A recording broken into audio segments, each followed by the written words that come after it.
বয়স নির্বিশেষে।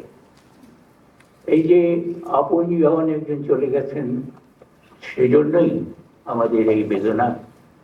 কিন্তু এই আপনজনটি, এই আমাদের ভাই, তিনি অসাধারণ ছিলেন, ব্যতিক্রম ছিলেন, এবং এই অসাধারণত্বই কারণেই তিনি স্মরণীয় হয়ে থাকতেন। আমরা অনেকেই তাকে ভাষা সংগ্রামী বলে ডাকি।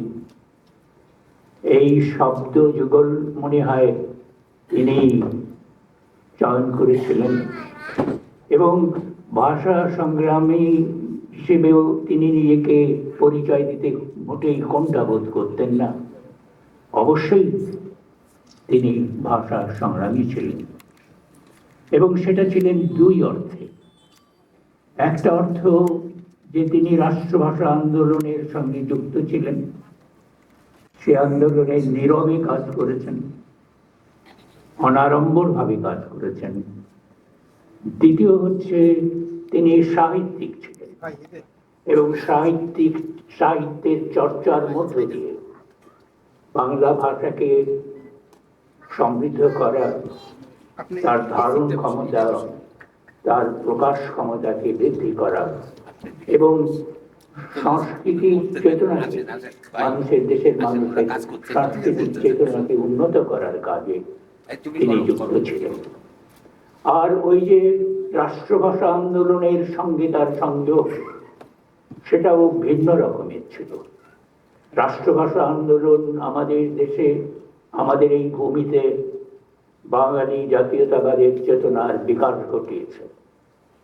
এই জাতীয়তাবাদ বিকশিত হয়েছিল দ্বিজাতি তত্ত্বকে প্রত্যাখ্যান করে।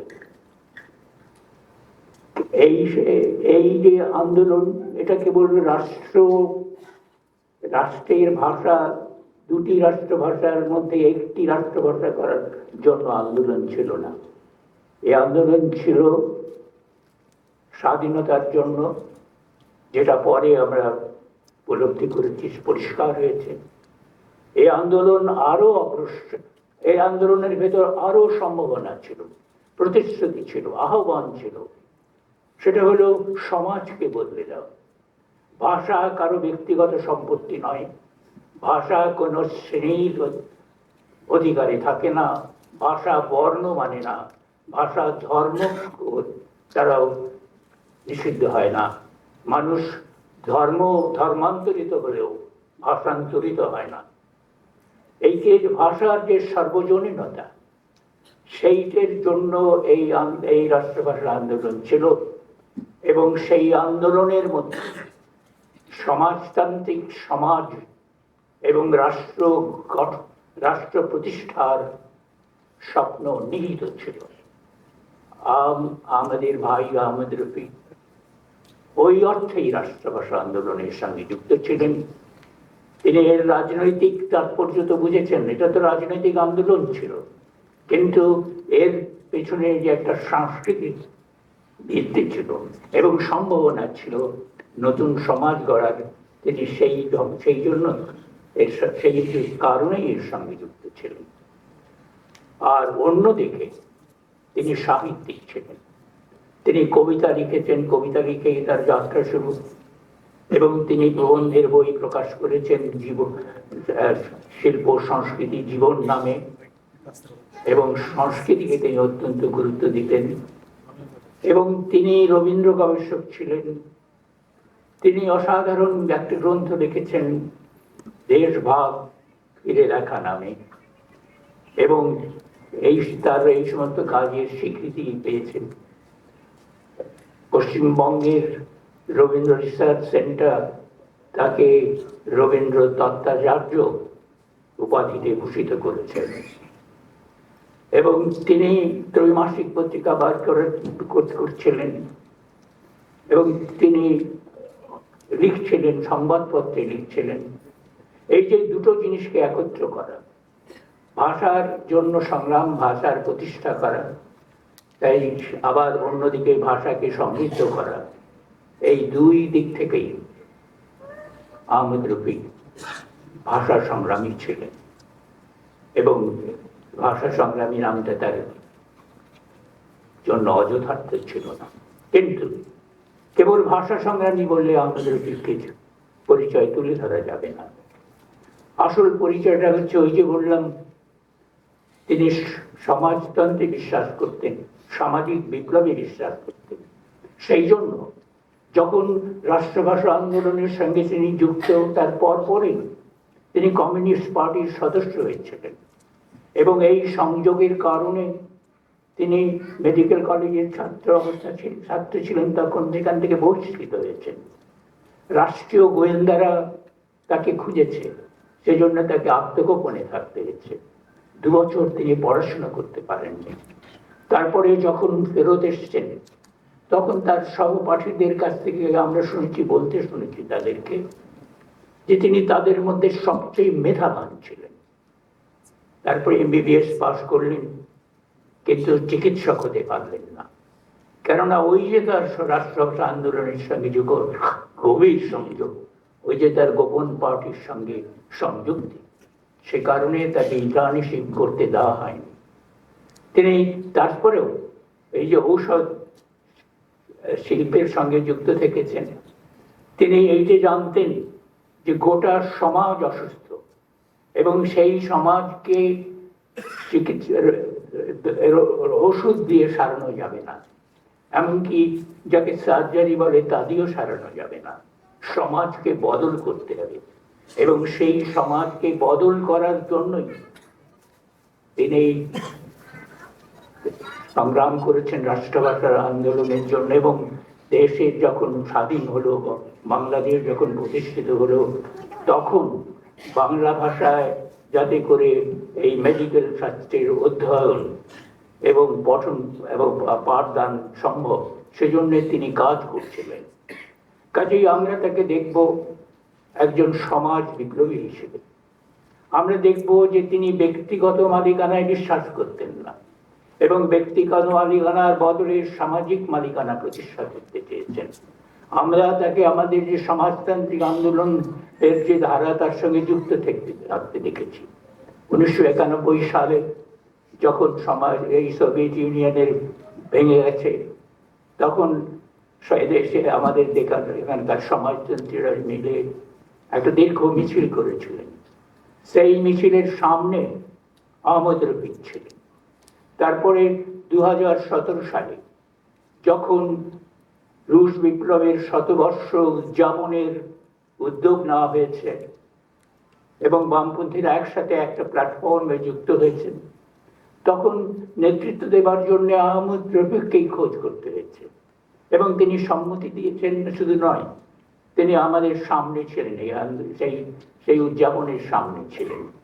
উদযাপনের শুরুতে প্রবল বৃষ্টির মধ্যে শুরু হয়েছিল, সেখানেও তিনি ছিলেন।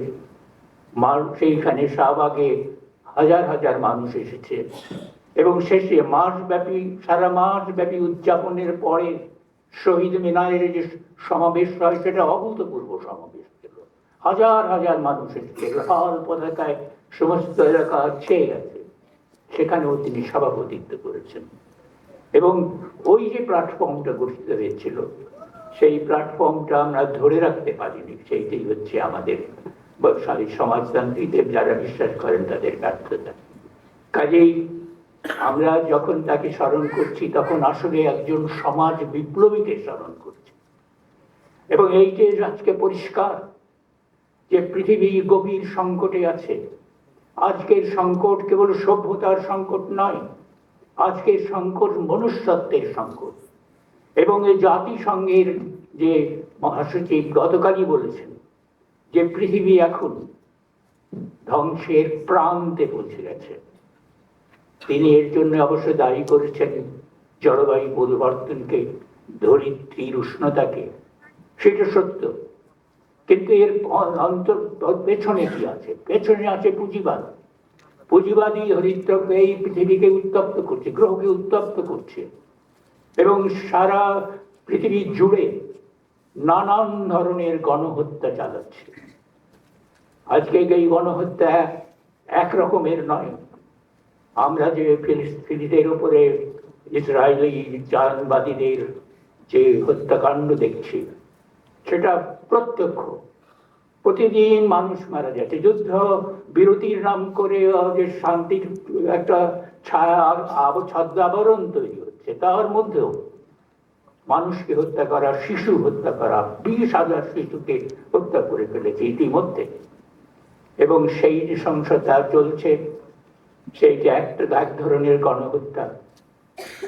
আরেক ধরনের গণহত্যা হচ্ছে এই যে জলবায়ু পরিবর্তন, যেখানে মানুষ আশ্রয়হীন হচ্ছে, যেখানে জলোচ্ছ্বাস, ঘূর্ণিঝড়, খরা দেখা দিচ্ছে এবং মানুষ আশ্রয়হীন হয়ে পড়ছে। আবার যে বৈষম্য পুঁজিবাদ তৈরি করছে, যত উন্নয়ন হচ্ছে তত বৈষম্য বাড়ছে এবং বিচ্ছিন্নতা বাড়ছে, মানুষ নিঃসঙ্গ হয়ে পড়ছে। এবং আজ গতকালেরই সংবাদপত্রে আমরা দেখেছেন আপনারা সবাই, যে জাতিসংঘের বিশেষজ্ঞরা বিশেষভাবে চিন্তিত হয়ে পড়ছেন এইটা দেখে যে পৃথিবীব্যাপী এখন দক্ষিণপন্থীদের অভ্যুত্থান ঘটছে। এই দক্ষিণপন্থা সশস্ত্র, হিংস্র।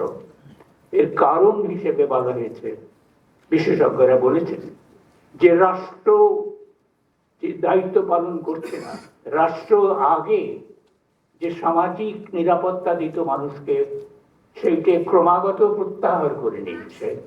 এবং এই প্রত্যাহার করে নেওয়ার ফলে বিপন্ন মানুষ, অসহায় মানুষ, তারা নানান রকম উগ্র জায়গায় চলে যাচ্ছে। উগ্র জাতীয়তাবাদ দেখা দিয়েছে, বর্ণবাদ দেখা দিয়েছে, ধর্ম ব্যবসায়ীদের তৎপরতা বেড়ে গেছে, মানে নারীর ওপর যে নির্যাতন সেটা ক্রমাগত বাড়ছে।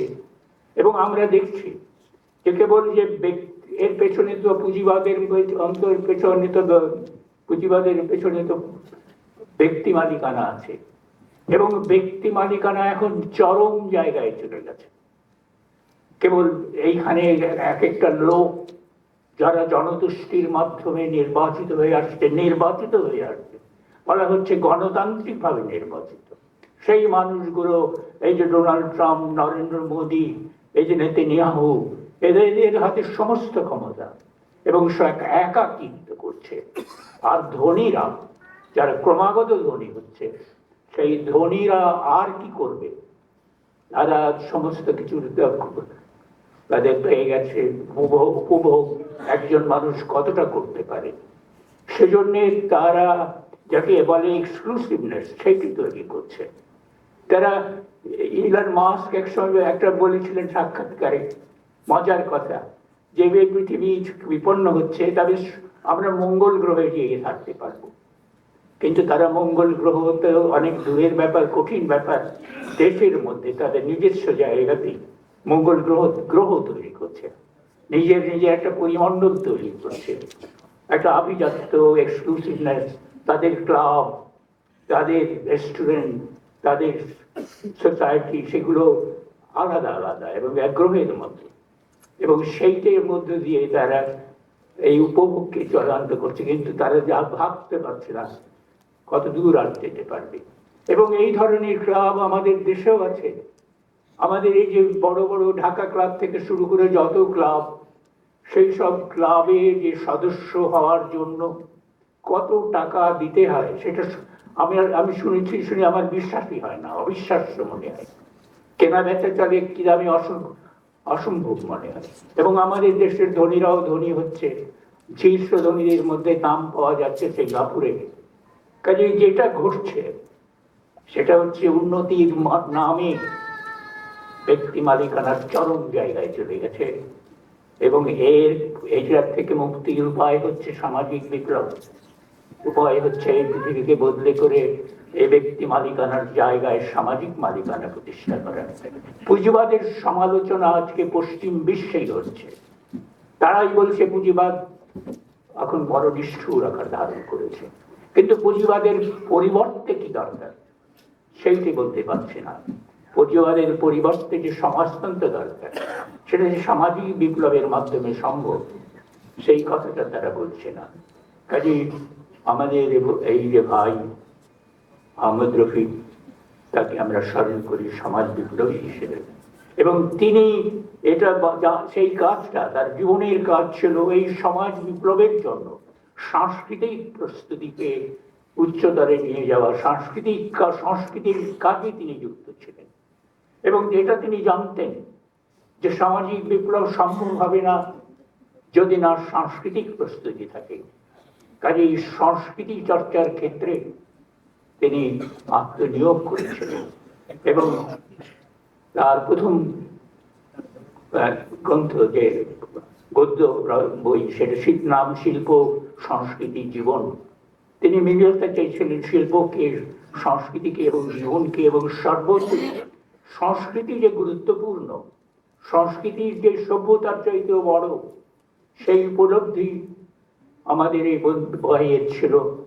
এবং সেজন্যই তিনি সংস্কৃতির চর্চা করতেন উদ্দেশ্যবিহীন ভাবে নয়, ওই সামাজিক বিপ্লবকে সম্ভব করে তোলার জন্য। সেইখানেই তার বৈশিষ্ট্য, সেইখানেই তার নিজস্বতা। এ ধরনের বড় মাপের মানুষদের সম্বন্ধে বলা হয় যে তারা চলে যান ঠিকই, কিন্তু তারা থাকে না। এবং তাদের মৃত্যুর চাইতে তাদের জীবন অনেক বেশি সত্য, যে তারা চলে গেছেন কিন্তু তারা যে ছিলেন সেইটা আমাদের জন্য সৌভাগ্য এবং আমার প্রতি কৃতজ্ঞতা।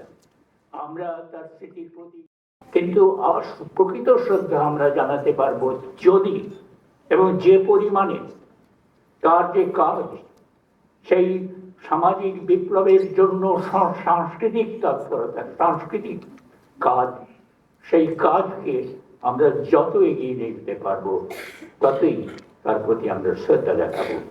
আহমেদ রফি কবি ছিলেন এবং তার মধ্যে যে স্নিগ্ধতা ছিল, তার কাব্যের রচনায় যে স্নিগ্ধতা ছিল, তার ছবির মধ্যে যে স্নিগ্ধতা আমরা দেখি, সে একই স্নিগ্ধতা। তার আড়ম্বর ছিল না, তার কোনো আত্মপ্রকাশের আগ্রহ ছিল না। এবং তিনি যে ব্যক্তিগত সম্পত্তিতে বিশ্বাস করতেন না, তার নিজের জীবনে সেটা প্রমাণ রেখে গেছেন। তিনি যার সম্পত্তি ছিল নানান প্রতিষ্ঠানকে দান করেছেন। এবং আমরা জানি, আমরা দুঃখের সঙ্গে জানি যে মৃত্যুর আগে তিনি একাকী হয়ে পড়েছিলেন, প্রতিষ্ঠ হয়ে পড়েছিলেন তো বটে, সেই সঙ্গে তার অর্থ কষ্ট দেখা দিয়েছিল। অর্থাৎ সামাজিক বিপ্লব না ঘটলে ব্যক্তিগতভাবে ব্যক্তিগতভাবে আমরা কিছুই করতে পারবো না। এবং সেই যে আমার স্মরণে যে কথাটা উল্লেখ করেছে, আমরা যে রুশ বিপ্লবের উদযাপন করেছিলাম সমবেতভাবে, আজকে সেইভাবে সমাজ পরিবর্তনকামীদের ঐক্যবদ্ধ হওয়া দরকার, তাদের যুক্তপ্রাণ গঠন করা দরকার।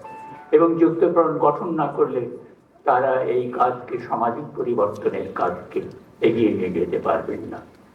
আমি আমাদের স্মৃতির প্রতি গভীর শ্রদ্ধা জানাই, আপনাদের সকলের সঙ্গে মিলে সেই শ্রদ্ধা জানাই এবং কৃতজ্ঞতা প্রকাশ করি তার কাজের জন্য।